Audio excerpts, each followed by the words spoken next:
Hello दोस्तों, नमस्कार, राधे राधे। आइए एक नई पहल की शुरुआत करते हैं। हम लोगों ने कल एक छोटा सा लेक्चर देखा था सिलेबस का, जिसमें हम लोगों ने EMRS स्कूल जो आपके होते हैं उसमें एक वैकेंसी निकल के आती है अकाउंटेंट की। अकाउंटेंट के बारे में कल सिलेबस का पूरा हम लोगों ने चर्चा किया था। आज हम इसका जो 40 क्वेश्चन आपके कॉमर्स से आएगा उसकी शुरुआत करते हैं। 40 क्वेश्चन आपको कॉमर्स से मिलने वाला है। हम उसकी आज क्या करने वाले हैं, शुरुआत करने वाले हैं, जिसमें हम अकाउंटेंसी का पार्ट है।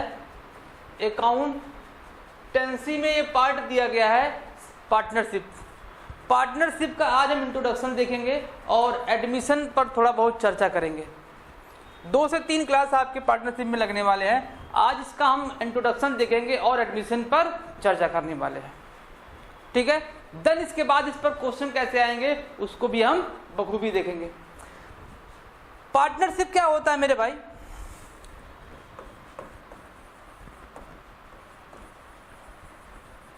पार्टनरशिप जिसे हम लोग साझेदारी बोलते हैं, साझेदारी।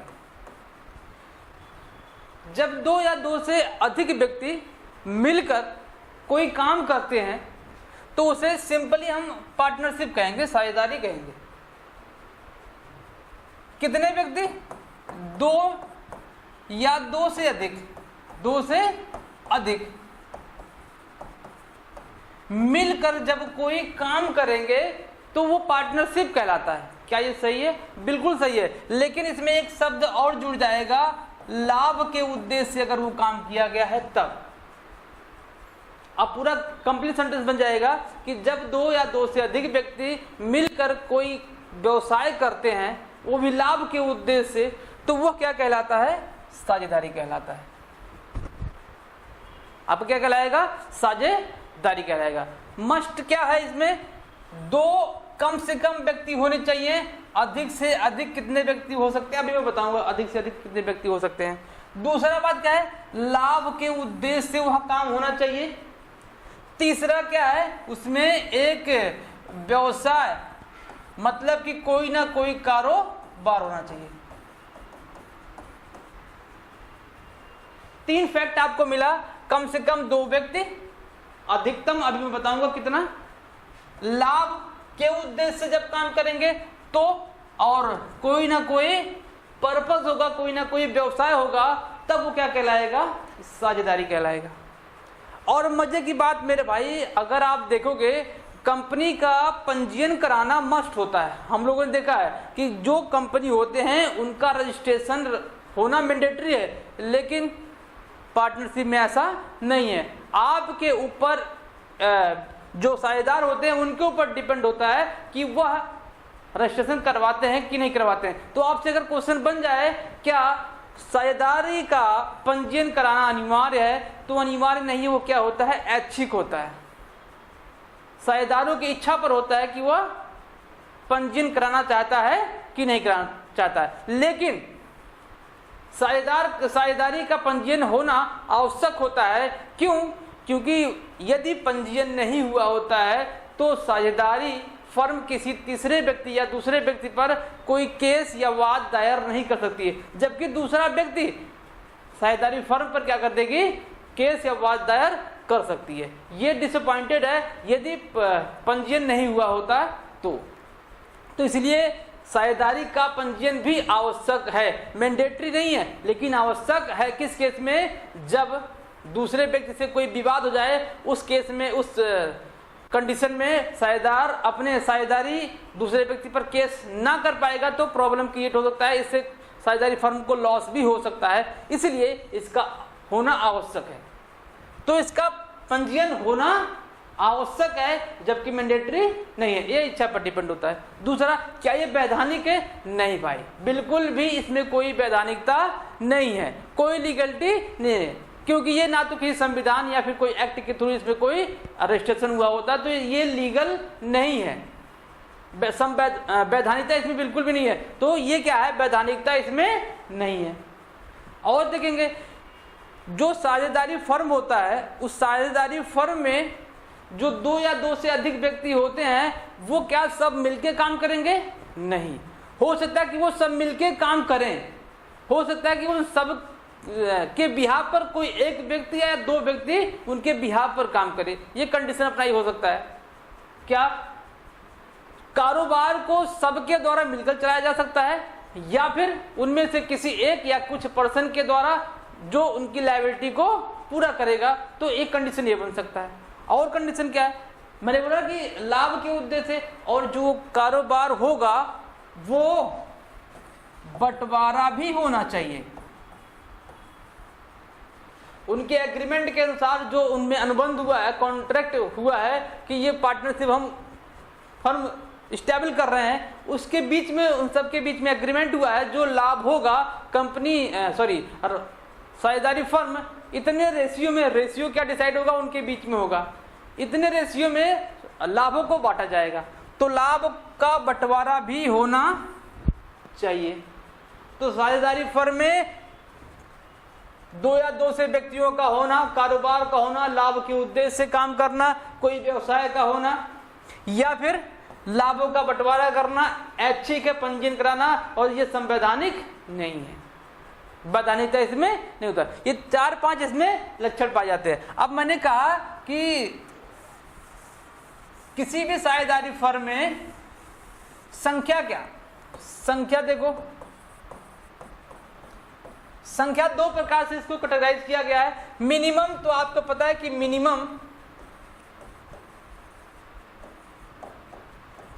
2 तो होना चाहिए। आपको ये सिंपल लग रहा होगा, लेकिन ये पेपर में आता है भाई, ये है ना कि सर साझेदारी में कम से कम 2 व्यक्ति तो होंगे ही होंगे, ये कहां से क्वेश्चन आएगा? नहीं मेरे भाई, इसको हल्के में ना लो, कई बार यहां से क्वेश्चन बना हुआ है, बहुत सारे एग्जाम में ये क्वेश्चन यहां से बनता है। अगर आपके सिलेबस में दिया गया है तो किसी भी पार्ट को आप हल्के में नहीं रखेंगे, सबको हम पढ़ेंगे, ठीक है। तो मिनिमम कितने हो सकते हैं? 2 हो सकते हैं। यहां मैक्सिमम की बात करेगा, हम मैक्सिमम की बात करने वाले हैं। मैक्सिमम अगर कौन सा सेक्टर है? बैंकिंग सेक्टर है। तो बैंकिंग सेक्टर में कितने मैक्सिमम व्यक्ति हो सकते हैं? यदि कोई नॉर्मल सेक्टर है, नॉर्मल सेक्टर है, बैंकिंग के अलावा कोई जोन है, तो उसमें कितने व्यक्ति होंगे? 20 व्यक्तियों का वर्णन किया गया है। तो ये किसकी बात की गई? साझेदारी फर्म में साझेदार के संख्या की बात की गई है, साझेदार के संख्या की बात की गई है। और यहीं पर नोट लगा के लिख लो। क्या नोट लगा के लिखना है? ये लिखना भाई कि, और इसको कर दो इंपॉर्टेंट। ये पोर्शन जो लिखाने जा रहा हूं, आप ये मान के चलो कि आपके एग्जाम में ये आने वाला टॉपिक हो सकता है। क्या इसके अधिकतम संख्या की बात कहां की गई है? किसके? साझेदारी फर्म में अधिकतम संख्या का उल्लेख कहां पर किया गया है? अधिकतम संख्या का उल्लेख कंपनी एक्ट, कंपनी एक्ट, इसको भाई नोट डाउन जरूर करिएगा। कंपनी एक्ट 2013 की धारा ध्यान रखिएगा भाई, 464 मतलब 464 की धारा में उल्लेख किया गया है, में उल्लेख है। और उल्लेख क्या कर रहा है भाई? उल्लेख ये कह रहा है कि मैक्सिमम कितने व्यक्ति हो सकते हैं? 50 की संख्या हो सकती है, इससे ज्यादा नहीं हो सकती है। अब ये मत बोलिएगा कि सर बैंकिंग में इतना बताएगा, ये अलग अलग कंसेप्ट है। अगर आपको नाम दे दिया कि बैंकिंग सेक्टर में साझेदारों की संख्या कितनी है, तो वो 10 है। नॉर्मल की बात करें तो 20 है। अगर अधिकतम संख्या की बात करें तो यहां से दो को एक ऐसे बन सकता है कि कहां पर इसका उल्लेख किया गया है। तो उल्लेख कहां किया गया है मेरे भाई? कंपनी एक्ट 2013 में इसका उल्लेख किया गया है। और धारा कौन सा? 464। इसको आप ध्यान रखिएगा, याद करके चलिएगा। समझ में आ गया ना? तो क्वेश्चन कैसे बनेगा देखिए, अधिकतम संख्या कितना हो सकता है अगर नॉर्मल पूछे तो, ना तो ये पूछना, तो अगर ये ऑप्शन में ना हो तो कितना हो जाएगा? 50। अगर ये पूछ ले कि अधिकतम संख्या का उल्लेख किस एक्ट में किया गया है, ऑप्शन में दे दे पार्टनरशिप एक्ट, तो आप तुरंत मार के चले आओगे कि पार्टनरशिप एक्ट में ही दिया गया होगा और कहीं नहीं दिया गया होगा। क्यों? क्योंकि हम देख रहे हैं ना, साझेदारी संख्या का उल्लेख, साझेदारी फर्म में संख्या का उल्लेख अगर पूछे तो हम बेगर सोचे साझेदारी फर्म में साझेदारी एक्ट में 1932 में लगा कर चले आएंगे, लेकिन ऐसा नहीं है। इसका उल्लेख कहां पर है? इसका उल्लेख है कंपनी एक्ट 2013 में। उम्मीद है कि आपको ये बात समझ में आई होगी। पूरा ये साझेदारी का जो कंसेप्ट था ये है। ठीक है, आओ अगला पॉइंट, इसको लिख लें क्या? जो मैंने सब बताया लिख लें क्या?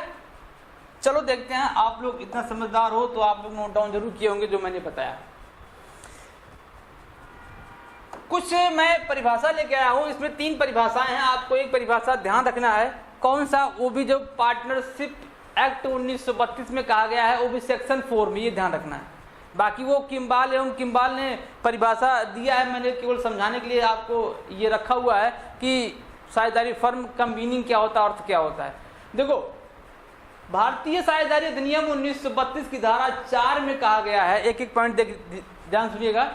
साझेदारी उन व्यक्तियों का संबंध है, संबंध हो गया, जो एक ऐसे व्यापार के लाभों को बांटने के लिए, मैंने बताया ना अभी, लाभों को बांटने के लिए सहमत हुए हैं, जो कि उन सब के द्वारा या उन सभी के द्वारा, जो उन सब के द्वारा या उन सभी के द्वारा, जो सभी की ओर से, सभी की ओर से किसी एक के द्वारा, किसी एक के द्वारा संचालित किया जाए। अभी मैं जब उसका फीचर देख रहा था तो आपको मैंने वहां बताया था कि ऐसा अगर चर्चा करता है कि उन सब के द्वारा या उनमें से किसी एक के द्वारा, मैंने बताया कि व्यवसाय का संचालन होना चाहिए। क्लियर? ये परिभाषा मैंने आपको क्यों दिया? क्योंकि सेक्शन 4 में डायरेक्ट आपसे क्वेश्चन पूछ सकता है कि कंपनी साझेदारी अधिनियम 1932 की धारा 4 में किस परिभाषा का वर्णन किया गया है, या फिर परिभाषा दे दे और आपसे पूछ ले कि कौन से सेक्शन में इसका उल्लेख है। बात समझ आई? किम्बाल देखो क्या कह रहे हैं, किम्बाल एवं किम्बाल भाई क्या कह रहे हैं? साझेदारी व्यक्तियों का समूह है। बार बार सब लोग घुमा फिरा के वही कहेंगे, साझेदारी व्यक्तियों का समूह है जो किसी व्यवसायिक उद्देश्य से परस्पर पूंजी एवं सेवाएं लगाई जाती हैं। वो ये भी कह रहे हैं कि व्यक्तियों का एक समूह है जो किसके लिए? व्यवसायिक उद्देश्य। व्यवसायिक उद्देश्य का मतलब कि व्यवसाय करना, वो भी किसके लिए? लाभ कमाने के लिए। ये भी वही कह रहे हैं कि लाभ कमाने के लिए क्या लगाना? पूंजी लगाना और अपनी सेवाएं देना। कोई भी पार्टनरशिप फर्म जब खड़ा होगा तो उसमें पूंजी भी लगेगी, सभी पार्टनर उसमें कंट्रीब्यूट करेंगे और उनमें से, ये कह रहे हैं ना, उनमें से सबके द्वारा या किसी एक के द्वारा काम किया जाएगा, तो वो आपका ये परिभाषा डिफाइन कर रहा है। अगला मैंने क्या कह रहे हैं? हैने और मैंने भाई हैं, क्या कह रहे हैं कि साझेदारी विभिन्न व्यक्तियों जो अनुबंध करने की योग्य क्षमता रखते हैं के मध्य एक प्रतिज्ञा है जिसके अंतर्गत वे अपने लाभ के लिए कोई ना कोई न्यायपूर्ण व्यवसाय करते हैं। तो ये भी एक परिभाषा है ना? क्या कह रहा है? आप आसानी से समझ पाएंगे, साझेदारी का मीनिंग यहाँ से आसानी से निकल पाएगा। मैं आपसे कह रहा हूँ कि आप परिभाषा केवल एक याद करिएगा, ये सब तो मैं केवल समझाने के लिए आपको लेके आया था। क्लियर? आगे चलें। आगे देखो क्या दे रहा है भाई, कुछ और दे रखा है कि साझेदारी को अगर 2 पार्ट में बांटे तो पहला आ गया व्यापारिक साझेदारी जिसे हम ट्रेडिंग पार्टनरशिप कहते हैं, दूसरा अव्यापारिक साझेदारी जिसे हम नॉन ट्रेडिंग पार्टनरशिप कहते हैं। पहली बात देखो, जिन साझेदारी का मुख्य कार्य क्या होता है? निर्माण करना या वस्तुओं का क्रय विक्रय करना। जिन साझेदारी का मेन काम किसी का मैन्युफैक्चर करना होता है या फिर किसी वस्तुओं का क्रय विक्रय करना होता है, तो उसको क्या बोलते हैं? हम व्यापारिक साझेदारी बोलते हैं। व्यापार का मतलब ही क्या होता है भाई? कि वस्तुओं का क्रय विक्रय या फिर निर्माण करना। तो ये आपका व्यापारिक साझेदारी हो गया। अव्यापारिक साझेदारी मतलब क्या होता है? कि सेवाओं का जो क्या होता है, किसी भी सेवाओं को देने के लिए जब व्यक्तियों का समूह बनाया जाता है और जब लोग मिलकर काम करते हैं तो वो क्या कहलाता है, अव्यापारिक साझेदारी कहलाता है। क्लियर? इसके नीचे मैंने एक नोट लगा के रखा हुआ है, ये मैं आपको बता चुका हूं फिलहाल अभी। साझेदारी के लिए कम से कम 2 व्यक्तियों का होना और अधिकतम बैंकिंग क्षेत्र में 10 होना और व्यवसायिक क्षेत्र में क्या होना, 20 होना। मतलब कि मिनिमम की बात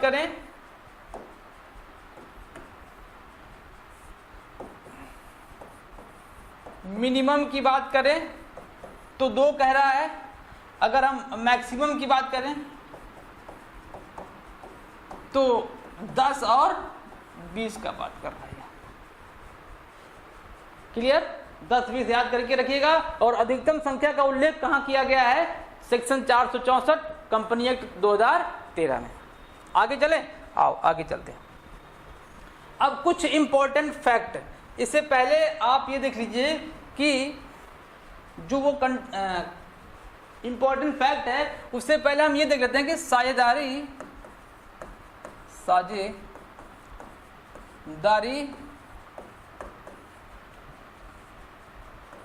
संलेख क्या होता है। इसे हम लोग क्या बोलते हैं, पार्टनरशिप डीड।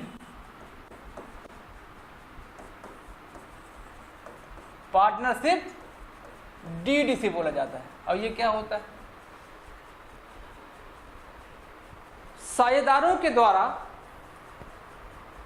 पहली बात तो साझेदारी एक एग्रीमेंट पर टिकी होती है ना, उनके बीच में कुछ अनुबंध हुए होते हैं, वही तो साझेदारी होता है। अभी हम लोगों ने देखा साझेदारों के बीच में जो एग्रीमेंट हुआ है, जो समझौते हुए हैं, उसका लिखित रूप जिस पत्र पर होता है उसी को क्या बोलते हैं, साझेदारी संलेख बोलते हैं। अब इसमें क्या दिखाया जाता है, साझेदारी में साझेदारों का नाम, पता, पूंजी, उनके बीच में कैसा व्यवहार होगा, किसी को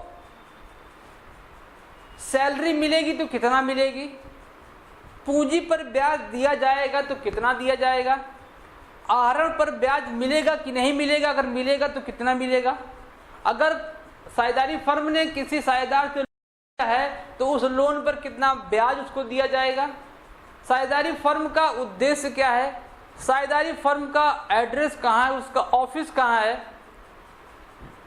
पंजीकरण हुआ है कि नहीं, होगा कि नहीं होगा, सारा का सारा जितना, और साझेदारों का पूरा एड्रेस, उनका नाम, जो उनके पद हैं, उनका जो दायित्व दिया गया, अधिकार दिए गए हैं, सारा का सारा जिस पत्र पर उल्लेख और लिखित रूप में होता है उसे क्या बोलते हैं, साझेदारी संलेख बोला जाता है। भाई बात समझ में आ गई ना? तो क्या है ये, साझेदारी संलेख हो गया।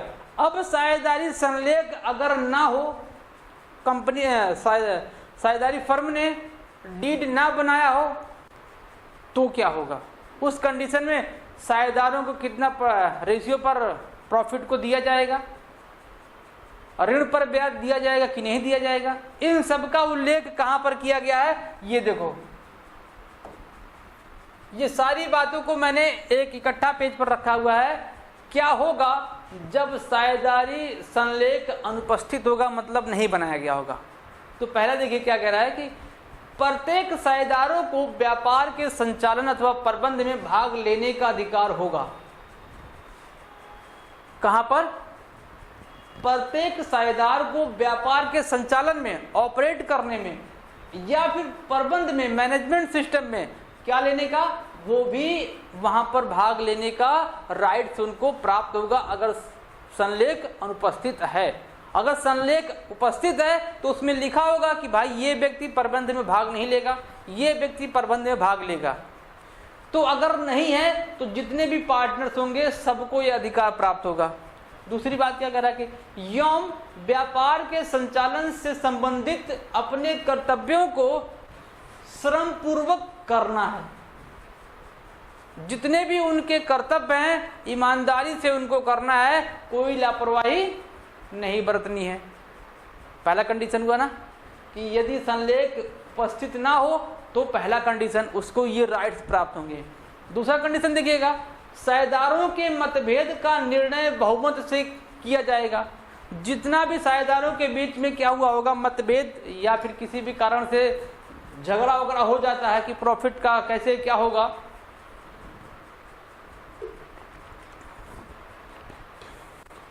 भाई जब इकट्ठा व्यक्ति रहेंगे, 10 या 20 व्यक्ति इकट्ठा रहेंगे, काम करेंगे, तो लाजमी है मेरे भाई वहां पर मतभेद होना ही होना है। तो उनका डिसीजन कैसे होगा, बहुमत के आधार पर होगा। बहुमत का मतलब 4 व्यक्ति एक साइड में, 6 व्यक्ति एक साइड में, तो 6 वाला जीत जाएगा, उसके पक्ष में निर्णय चला जाएगा, 4 वाले के पक्ष में डिसीजन नहीं जाएगा। बात समझ आई। तीसरा देखो क्या कह रहा है, 2 हम लोगों ने देखा अच्छे से, हाँ सर 2 देख लिया। तीसरा देखो क्या कह रहा है, प्रत्येक साझेदार को फर्म की प्रत्येक पुस्तक तक पहुंचने, उसका निरीक्षण करने एवं उसकी प्रतिलिपि लेने का अधिकार होगा। पुस्तक की बात कर रहा है, कौन से पुस्तक की बात कर रहा है, जो कैश बुक बना होगा, जो कैपिटल अकाउंट बना होगा, जो बैलेंस शीट होगा, जो पीएलए होगा और रिवैल्यूएशन अकाउंट होगा। जितने भी अकाउंट बने होंगे हम आगे सीखेंगे कौन कौन से अकाउंट बनाना होता है, कब बनाना होता है। यहाँ से भी क्वेश्चन आता है कि अगर विघटित हो रही है तो वसूली खाता बनेगा कि नियोजन खाता बनेगा। तो ये सब भी हमको देखना है, आगे हम देखेंगे क्या होता है। फिलहाल हम ये देखेंगे कि प्रत्येक साझेदार को फर्म के पुस्तक तक पहुंचने और उसका पुस्तक को देखने, निरीक्षण करने और उसका फोटोकॉपी लेने का भी उसको राइट्स प्राप्त होगा जब डीड नहीं होगा। इंपॉर्टेंट है भाई, ये बहुत ज्यादा इंपॉर्टेंट है, ध्यान रखिएगा। आप ये मान चलिए कि इतना इंपॉर्टेंट है कि आप आगे वाला जो अभी पढ़ाएगा उसको नहीं पढ़ेंगे चल जाएगा, लेकिन ये वाला पोर्शन आप जरूर पढ़ेंगे, ठीक है। आगे देखो क्या कह रहा है, 4th नंबर क्या कह रहा है, साझेदार को साझेदारी के व्यापार के संचालन में भाग लेने के लिए कोई भी वेतन या पारिश्रमिक नहीं दिया जाएगा। बात समझ में आया? आपके दिमाग में आएगा कि सर अगर वो काम कर रहा तो उसको वेतन क्यों नहीं मिलना चाहिए? वेतन तो मिलना चाहिए, लेकिन भाई वो वेतन के लिए काम थोड़ी ना कर रहा है, या कोई पारिश्रमिक अकेले काम कर रहा, 4 आदमी काम कर रहे हैं, पार्टनर मिलकर तो वो कहेगा भैया मुझे वेतन भी चाहिए, ऐसा नहीं है, वेतन नहीं मिलेगा। क्यों? क्योंकि भाई उनको लाभ में बंटवारा होगा। यदि डीड में होता, डीड में कहा गया होता कि इस व्यक्ति को वेतन दिया जाएगा, तो वेतन दिया जा सकता था या फिर पारिश्रमिक दिया जा सकता था, लेकिन इस कंडीशन में पारिश्रमिक नहीं दिया जाएगा। कब? जब संलेख फर्म में ना हो। अगला देखो, साझेदारी के लाभ हानि को साझेदारों में बराबर, इंपॉर्टेंट, ये पोर्शन क्या है आपका, इंपॉर्टेंट है। आप ये सोचो कि अगर कोई फर्म हो, उस फर्म में या डिसाइड ही ना हो कि जो लाभ होगा वो हमारे और आपके बीच में जो पार्टनर्स होंगे उनके बीच में कैसे बांटा जाएगा, तो माहौल ये बन जाएगा कि मुझे ज़्यादा चाहिए, मुझे ज़्यादा चाहिए। ऐसा बिल्कुल भी नहीं। तो आपके दिमाग में ये भी आ जाएगा कि जो उसने पूंजी इन्वेस्ट किया हुआ है पार्टनरशिप फर्म में, हो सकता है कि उसके अकॉर्डिंग दे दिया जाए। नहीं, बिल्कुल नहीं, ऐसा नहीं है। माइंड से निकाल दीजिए अपने कि यदि डीड उपस्थित ना हो, उस कंडीशन में जितना भी प्रॉफिट होगा और जितने पार्टनर्स होंगे उनके बीच में इक्वल बांटा जाएगा। इक्वल होगा, ना कम ना ज्यादा, सबको बराबर बराबर का अधिकार होगा। कब? जब डीड नहीं होगा। अगर डीड होगा तो जिस हिसाब से कहा गया हो उसके हिसाब से प्रॉफिट को बांटा जाएगा। बात समझ में आ गई? आओ अगला देखते हैं। हो गया 6 पॉइंट नंबर देखो क्या कह रहा है, यदि साझेदार को पूंजी पर ब्याज पाने का अधिकार है, क्या? पूंजी पर ब्याज पाने का अधिकार है, तो ऐसा ब्याज केवल लाभ में से ही दिया जाएगा, परंतु यदि पूंजी पर ब्याज का अनुबंध नहीं है तो किसी भी साझेदार को पूंजी पर ब्याज नहीं दिया जाएगा। ये आप ध्यान रखिएगा। पहले एक बार फिर से देख लो, क्योंकि एक ही बार में 2 सेंटेंस बोल रखा है। यदि साझेदार को पूंजी पर ब्याज पाने का अधिकार है तो कहां से दिया जाएगा? लाभ में से। दूसरा कह रहा है कि परंतु पूंजी पर ब्याज का अनुबंध नहीं है, तो नहीं है, नहीं है तो नहीं है। लेकिन अगर है तो कहां से दिया जाएगा? लाभ में से उसको ब्याज दे देंगे, इतना परसेंट निकाल देंगे, इसके बाद जितना होगा उसको बांटा जाएगा किसके बीच में? साझेदारों के बीच में। पहले क्या करेंगे? इंटरेस्ट ऑन कैपिटल निकाल के डिस्ट्रीब्यूट कर देंगे पार्टनर्स के बीच में। अगला देखो क्या कह रहा है, यदि कोई साझेदार साझेदारी फर्म में अपनी पूंजी से अधिक धन लगाता है तो उसे इस अधिक धन पर कितना परसेंट? 6%। आपसे इस टॉप पॉइंट को दो प्रकार से पूछ सकता है, मतलब 7वां पॉइंट नंबर इंपॉर्टेंट है। कह रहा कि यदि पार्टनर्स जो हैं, पार्टनर्स के द्वारा कैपिटल जो लगाया गया है, कैपिटल के अलावा वो एडिशनल कैपिटल इन्वेस्ट करता है या देता है साझेदारी फर्म में, तो क्या होगा? उस कंडीशन में उसको एक्स्ट्रा पैसा तो मिलना चाहिए ना। कहने का मतलब ये लोन की बात कर रहा भाई, और कुछ नहीं बात कर रहा है। ये सीधा सीधा बोल सकता था कि लोन पर ब्याज कितना होगा। ये दो वे में क्वेश्चन पूछ लेगा। अभी मैं यहाँ पर लोन की अगर चर्चा नहीं करूंगा, ऋण की चर्चा नहीं करूंगा, तो आप ये बोलोगे सर ने ऋण के बारे में, लोन के बारे में नहीं बताया। एक्चुअल में किसकी बात कर रहा है? ये लोन की ही बात कर रहा है। तो यदि कंपनी किसी बाहरी व्यक्ति से या फिर किसी पार्टनर से पैसा उधार लेती है, तो उस कंडीशन में कोई डीड हो या ना हो, अगर डीड है तो अकॉर्डिंग टू डीड इंटरेस्ट दिया जाएगा, लेकिन अगर डीड नहीं है तो 6% का उसको ब्याज मिलेगा। ये आप ध्यान रखिएगा, 6% इंटरेस्ट मिलेगा किसको? जिसने पैसा दिया हुआ है। तो ये 2-3 पॉइंट, पहला आपका 7वां, 6वां और 5वां, ये तीनों आपके बड़े ही इंपॉर्टेंट पॉइंट हैं। 5वां, 6वां और 7वां। नेक्स्ट क्या कर रहा है, यदि किसी साझेदार द्वारा जानबूझकर लापरवाही किया जाता है और उस कंडीशन में फर्म को हानि उठानी पड़ती है, तो सारी जिम्मेदारी किसकी होगी? साझेदार की होगी। ओके,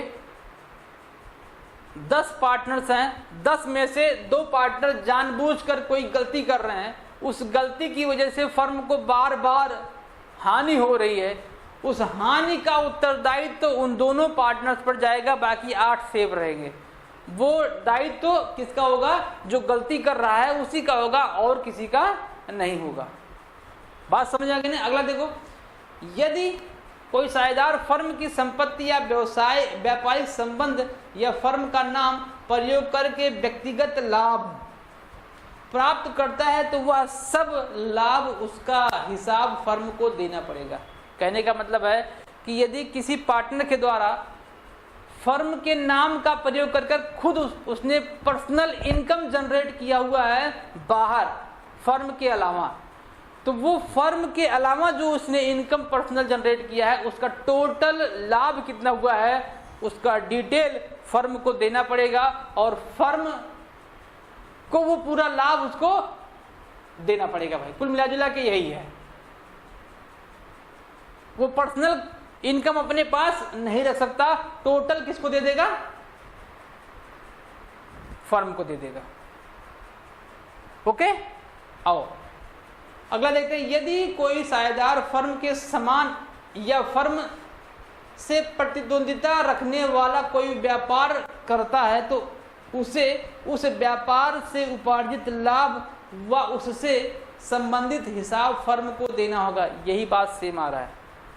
पार्टनरशिप फर्म का नेचर अगर, और उसका जो नेचर जो बाहर वो व्यवसाय कर रहा है, दोनों का नेचर सेम है, या फिर कंपटीशन जनरेट हो रहा है उस पार्टनर के द्वारा, जो पार्टनर्स ने बाहर वो व्यवसाय स्टेबल किया हुआ है, तो उस कंडीशन में उस व्यवसाय से पार्टनर ने जितना इनकम प्राप्त किया है और उस बिजनेस के बारे में पूरा ब्यौरा किसको देगा?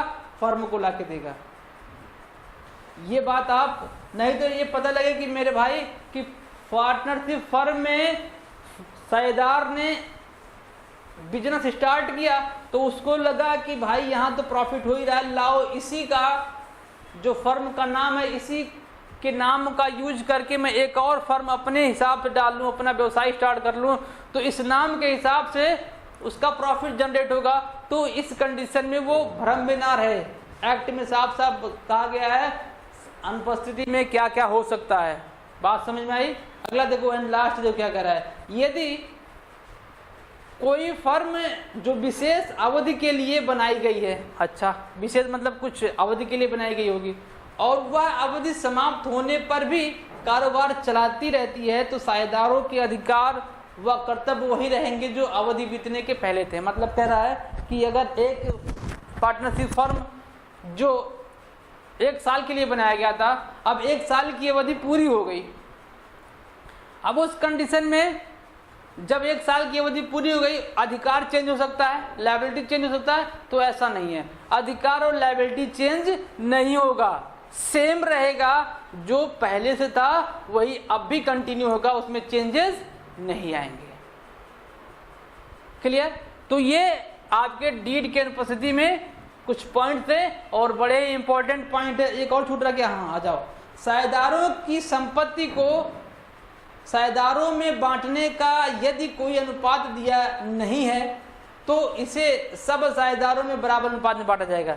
जो साझेदारी फर्म की संपत्तियां होती हैं उस कंडीशन में यदि उसमें कोई रेशियो नहीं दिया गया कि यदि फर्म बंद करना है तो जब विघटन के दौरान या बंद के दौरान अवधि पूरा होने के दौरान, तो उस कंडीशन में संपत्ति का बंटवारा किस रेशियो में किया जाए, तो उसका बंटवारा मेरे भाई इक्वल होगा। कोई रेशियो बनाया नहीं गया है तो वहां पर इक्वल डिस्ट्रीब्यूशन होगा और कुछ भी नहीं होगा। ये डीड था,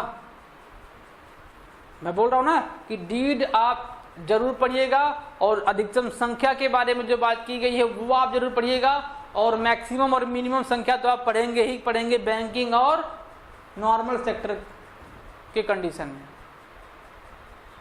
उम्मीद है कि आपको इतना टॉपिक समझ में आया होगा। एक और टॉपिक पर हम डिस्कशन कर लेते हैं भाई। क्या कह रहा है?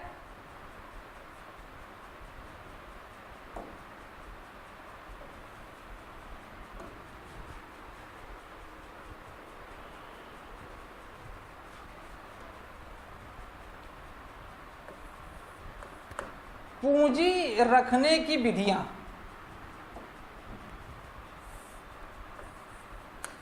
पूंजी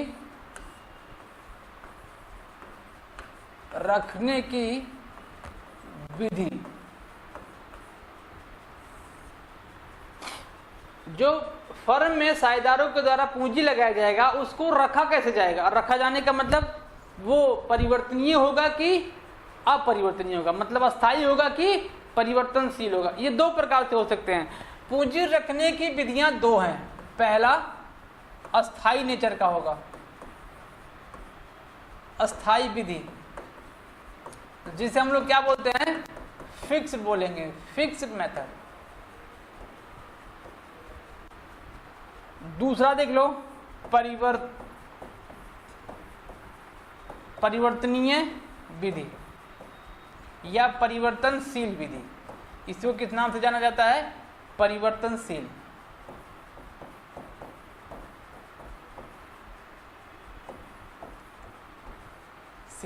इसे क्या बोलते हैं? Variable, variable method.